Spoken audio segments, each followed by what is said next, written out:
caloroso saluto al pubblico di Telefriuli, ben trovate e ben trovati all'appuntamento domenicale con lo sguardo dell'anima. E per la puntata di oggi volgiamo proprio lo sguardo a qualche giorno indietro. Infatti martedì 9 febbraio il mondo intero ha celebrato l'Internet Safer Day, ovvero la giornata mondiale per la sicurezza in rete, e lo ha fatto all'insegna del motto "Costruiamo insieme Internet come un luogo migliore", ed è questa un'urgenza particolarmente sentita in questo momento storico, dal momento che la pandemia ha accelerato notevolmente l'incremento del tempo che trascorriamo online. Molto spesso si tende a demonizzare la rete, ma insomma questo non facciamolo, perché la rete internet è davvero prezioso. Pensiamo soltanto alla possibilità di fruire della conoscenza, del sapere, delle notizie, e proprio in pandemia internet ci ha consentito, i social media e appunto le nuove tecnologie ci hanno consentito di restare connessi anche durante il confinamento, per non parlare della didattica a distanza con tutti i suoi limiti, e poi della possibilità anche di seguire e monitorare i malati direttamente nelle loro case. Dietro l'angolo però ci sono tantissime insidie, dalle fake news alle truffe, passando soprattutto per i pericoli che ci sono per bambini e ragazzi. E allora è necessario trovare un equilibrio per vivere appunto anche e abitare questo luogo nella maniera migliore, e soprattutto per accompagnare bambini e ragazzi nell'uso consapevole di internet. Cosa non facile, dal momento che i nativi digitali navigano molto meglio di noi in rete.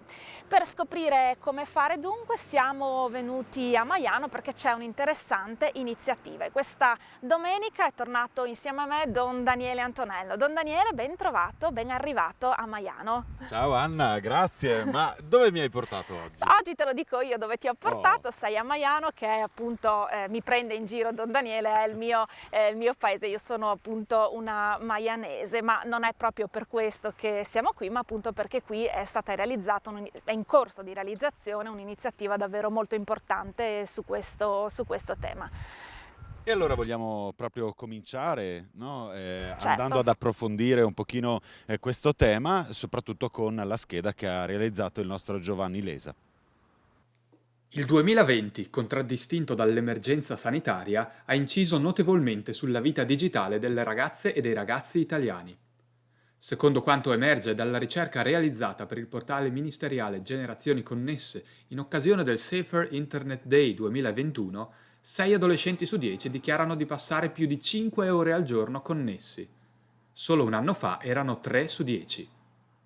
Le cronache, anche recenti, riportano episodi in cui i più giovani, finanche i bambini, sono vittime di sfide social contraddistinte da livelli crescenti di compromissioni, arrivando talvolta a episodi di vero e proprio cyberbullismo. Sexting, stalking, harassment, phishing sono solo alcuni dei termini di un nuovo triste dizionario del mondo digitale, con cui tutti quanti noi abbiamo quotidianamente a che fare.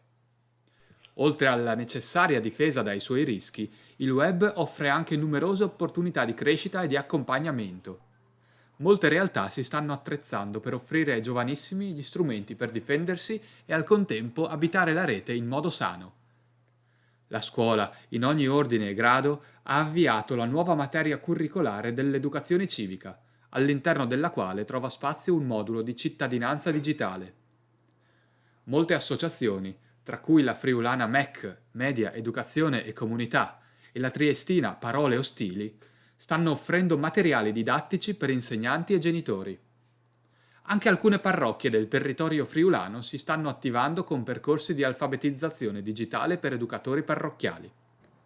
La pandemia ha dato una nuova consapevolezza in merito ai rischi e alle potenzialità della rete? Quali buone pratiche stanno nascendo nel territorio friulano, finanche nelle parrocchie? E a proposito della domanda che ha posto il nostro Giovanni Lesa nella clip, quali sono le buone pratiche che si stanno attivando nel nostro Friuli, allora ci troviamo proprio qui nella parrocchia Collaborazione Pastorale, meglio di Maiano, e siamo insieme a quello che è il referente d'ambito della cultura e comunicazione, il signor Egidio Babuin. Buongiorno. Buongiorno Don Daniele. Ecco, allora innanzitutto dove ci troviamo? Perché non l'abbiamo ancora detto, sì, abbiamo fatto una piccola battuta con la nostra cara Anna, ma insomma, ecco, cerchiamo di capire anche dove ci troviamo in questa parrocchia, in questa realtà del territorio friulano. Ci troviamo esattamente nel posto dove c'era la chiesa che è crollata con il terremoto, dedicata ai Santi Pietro e Paolo. Quindi dietro le spalle c'è il campanile recentemente ricostruito e la collaborazione pastorale di Maiano, che è composta di 5 parrocchie, insieme con la parrocchia di Maiano ci sono le parrocchie di Farla, di Commercio Tiveriacco, di Susans e di San Tommaso. Allora, grazie innanzitutto per questa vostra ospitalità. Allora, da che cosa è nata l'idea di svolgere proprio qui in parrocchia un percorso di educazione digitale? È nata innanzitutto dall'esigenza espressa dai formatori stessi e dagli animatori dei gruppi giovanili, dei ragazzi e dei bambini, di dotarsi di strumenti per poter innanzitutto trasmettere, diffondere, somministrare il catechismo, l'insegnamento religioso in maniera più efficace e secondariamente anche quello di poter aiutare i ragazzi a svincolarsi un po', a liberarsi un po' dall'oppressione o dalla marea montante che è rappresentata dalla rete oggi. E quali sono in particolare, ecco, gli obiettivi concreti che vi siete proposti? L'obiettivo appunto è quello di innanzitutto coinvolgere questi formatori e in un secondo momento anche le famiglie dei ragazzi e dei bambini per riuscire a organizzare gli incontri, le riunioni in maniera molto efficace e in maniera da essere poi convincenti e attraenti nei confronti dei bambini e dei ragazzi.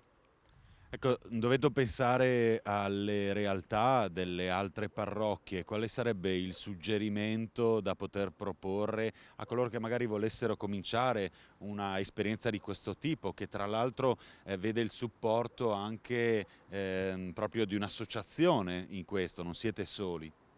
Sì, sì, noi ci siamo appunto fatti aiutare e supportare dalla MEC in questo caso per organizzare questi 5 incontri che abbiamo deciso di fare. Come suggerimento è quello di operare, quello di fare in modo che all'interno delle parrocchie, delle comunità pastorali ci siano sempre più modelli a cui i ragazzi possono riferirsi, oltre in alternativa a quelli che possono offrire la rete, i videogiochi e questi strumenti digitali di oggi. Ecco, grazie signor Egidio. A proposito di MEC, di Media Educazione e Comunità, a questo punto vogliamo proporvi questo inserto video, questa intervista che abbiamo fatto proprio a uno dei responsabili, Giacomo Trevisan, proprio per capire un pochino di più di che lavoro si tratta nell'ambito digitale e dei media. In 10 scuole del Friuli Venezia Giulia avete avviato il progetto del patentino per lo smartphone sotto l'egida della Regione con il sostegno della Fondazione Friuli. Di che cosa si tratta? Si tratta di un percorso didattico che ha lo scopo di trasmettere innanzitutto agli studenti quelli che riteniamo essere i contenuti minimi necessari per usare la rete e lo smartphone con consapevolezza. Sono rivolti innanzitutto agli studenti, ma un percorso altrettanto importante è quello che viene proposto ai genitori, perché anche loro, in quanto responsabili legalmente al 100% di quello che i figli fanno fino all'età di 14 anni, hanno la responsabilità innanzitutto di sapere quali sono i rischi, ma anche quali sono le loro responsabilità legali e loro anche, diciamo, diritti e responsabilità educative nell'accompagnare i loro figli nell'uso di questi strumenti, eccezionali, utilissimi, ma anche, come ben sappiamo, rischiosi se usati senza consapevolezza e in solitudine dai ragazzi.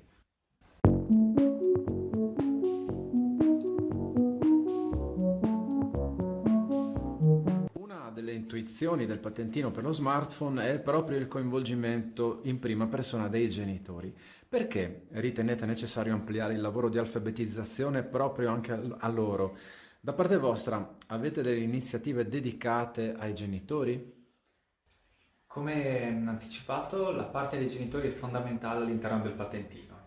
Il motivo per noi è centrale. I ragazzi fino a 14 anni, ma poi anche gradualmente dopo, non sono in grado di autoregolarsi, perché lo smartphone, la rete, rappresenta una fonte di curiosità, di stimoli grandissimo, che ovviamente prenderebbe tutto il loro tempo se avessero tutto il tempo a disposizione. Il ruolo degli adulti quindi è fondamentale nell'accompagnarli anche a gestire il loro tempo online, oltre che naturalmente a proteggerli dai rischi. In questo il compito dei genitori è veramente arduo, perché parliamo di tecnologie, di applicazioni, di strumenti che cambiano ogni mese. Quindi il genitore da solo si trova oggettivamente in grande difficoltà nel capire quali sono le strategie, come funzionano le singole applicazioni e quali sono diciamo, i limiti legali, gli aspetti legali di cui tener conto. Per questo accompagnare i genitori secondo noi è fondamentale. Purtroppo nella grande difficoltà di informarsi sappiamo che molti genitori danno lo smartphone senza regole o senza capacità di controllare anche a bambini molto piccoli.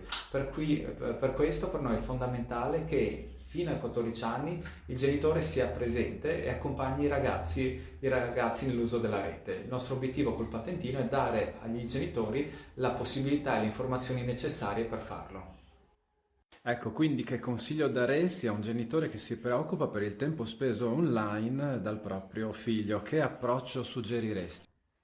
Ecco, come dicevo, i ragazzi da soli, per quanto poi abbiano caratteri diversi, ognuno potrà vivere più o meno facilmente il rapporto col proprio smartphone, ma normalmente non hanno ancora le strategie e la capacità di gestire il proprio tempo online. È una competenza che si costruisce faticosamente, ce ne rendiamo conto anche noi adulti. Quindi è fondamentale che il genitore dia delle regole chiare e che attraverso il dialogo vada a costruire gradualmente la competenza dei ragazzi. Naturalmente ci sono alcune regole di base che noi proponiamo: non tenere il cellulare di notte in camera. Questo già aiuta molto i ragazzi a avere uno spazio e un tempo, quello della notte, prezioso per il riposo, che non viene influenzato dallo smartphone. In secondo luogo, anche durante il giorno devono esserci degli spazi, dei momenti in cui lo smartphone si utilizza e possibilmente anche un tempo massimo di utilizzo, che può essere in vari modi monitorato, che in prima media magari sarà molto minore, potrebbe essere una mezz'ora, un'ora, poco più, poi gradualmente potrebbe arrivare verso le 2 ore.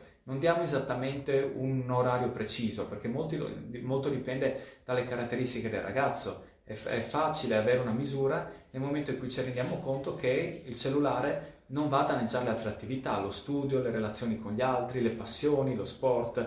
Però detto questo, dei limiti sono necessari e aiutano il ragazzo anche autonomamente a riuscire a costruire gradualmente le sue stesse strategie, che è il nostro vero obiettivo, renderle autonomi nel gestire in maniera equilibrata l'uso di questi strumenti.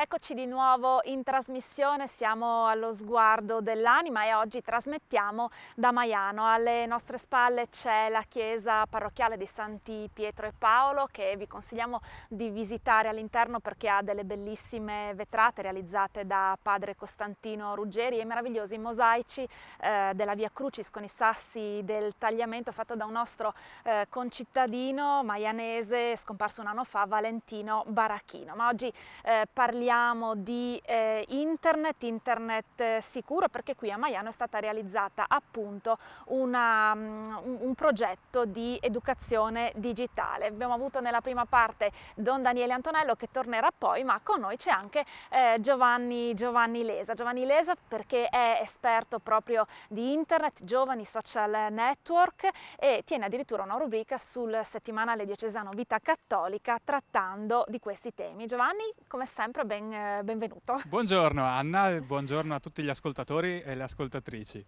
Ti abbiamo accompagnato in 2 oggi, hai visto? Esattamente, addirittura questa settimana ci sono i rinforzi. Ecco, Giovanni, qui a Maiano si sta realizzando un progetto di educazione digitale, ma penso che ci siano anche altre esperienze in altre parrocchie. Sì, se restiamo all'ambito ecclesiale, quella di Maiano possiamo definirla come l'ultima di una serie di esperienze che diverse parrocchie hanno messo in piedi in realtà anche da diverso tempo. Mi viene in mente un'esperienza che era stata avviata sempre con il MEC, l'associazione MEC in Carnia, a Sutrio, piuttosto che un'ulteriore esperienza vissuta dagli animatori della collaborazione pastorale di San Giorgio di Nogaro, parliamo di circa un anno fa, i quali hanno avuto modo di approfondire anche con una chiave vicina al Vangelo alcuni dei principi del manifesto della comunicazione non ostile, di parole ostili, che tra l'altro proprio tra qualche giorno festeggerà uno dei propri anniversari. C'è stata poi un'ulteriore esperienza molto interessante nel Gemonese, parliamo dei comuni di Gemona, Artegna e Montenars, risale a poco prima del virus questa esperienza che ha coinvolto oltre che i comuni anche la scuola paritaria della parrocchia di Gemona per un percorso sempre insieme all'associazione MEC che aiutasse i genitori a entrare un po' all'interno delle dinamiche dei social media. È proprio un'alleanza di territorio in quel caso che insomma speriamo fiorisca un po' ovunque. Ecco, di solito si guarda quelli che sono le insidie, i pericoli della rete, però forse è anche il caso di ricordare e guardare alle potenzialità, a quanto preziosa è molto spesso. Sì, è corretto questo, anche perché dobbiamo considerare che gran parte del tempo, sia i nostri adolescenti e giovani o anche i ragazzi, ma anche noi adulti, gran parte del tempo della giornata lo passiamo online.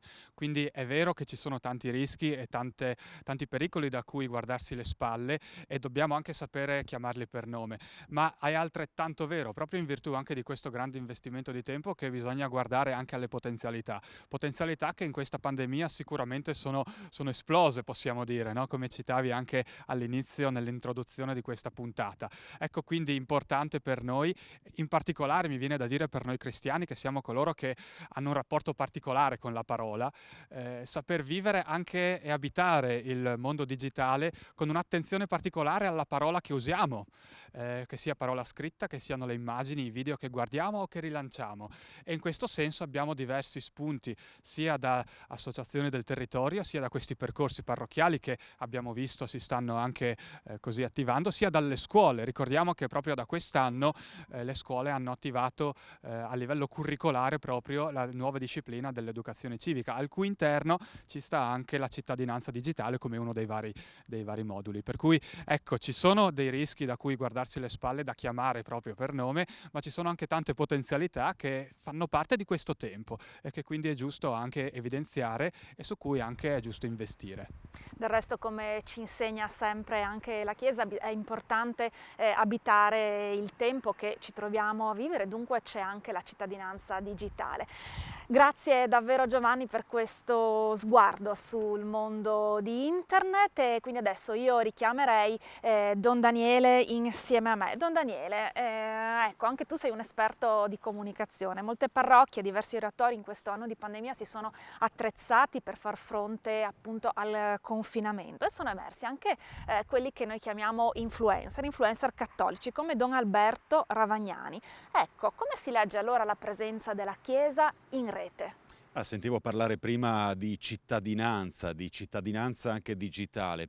Credo che la pandemia abbia sviluppato ancora di più, no? L'appartenenza in un mondo che è quello digitale e che in realtà non si tratta di un mondo altro, ma potremmo dire che è un vero e proprio, la rete virtuale è diventata un vero e proprio perfezionamento della vita reale, per cui non dobbiamo vederla come un qualcosa di altro rispetto alla vita reale.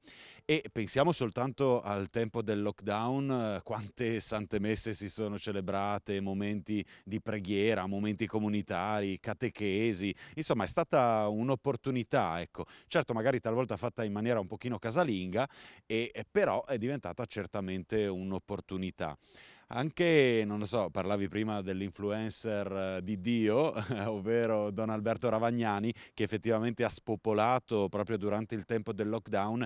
Beh, è diventato un punto di riferimento per tanti ragazzi, per tanti giovani, ma anche per tanti adulti della nostra bella Italia. Credo possano essere davvero degli elementi interessanti per dire che anche questo è un territorio, un luogo da abitare, perché il mondo digitale digitale non contiene soltanto al suo interno cose belle o cose brutte, ma può contenere anche qualcosa di ancor più bello, che è proprio la parola di Dio, una parola bella, una parola buona, una parola vera. Ecco, abbiamo citato più volte il MEC, quindi una realtà, un'associazione della società civile, ce ne sono però tante anche a livello cristiano, a livello cattolico. Penso all'associazione Mater di Don Fortunato di Noto. Dunque, come si può abitare in rete, si può anche fare carità in rete, soprattutto a tutela delle vittime di violenza. Assolutamente, appunto dicevamo prima che anche l'ambiente digitale non vede soltanto le cose positive, ma talvolta purtroppo anche dei momenti di violenza o sfruttamento, e questo è sicuramente un terreno importante da tenere presente per quanto riguarda la dimensione caritativa. Sappiamo che l'evangelizzazione ha tantissime possibilità.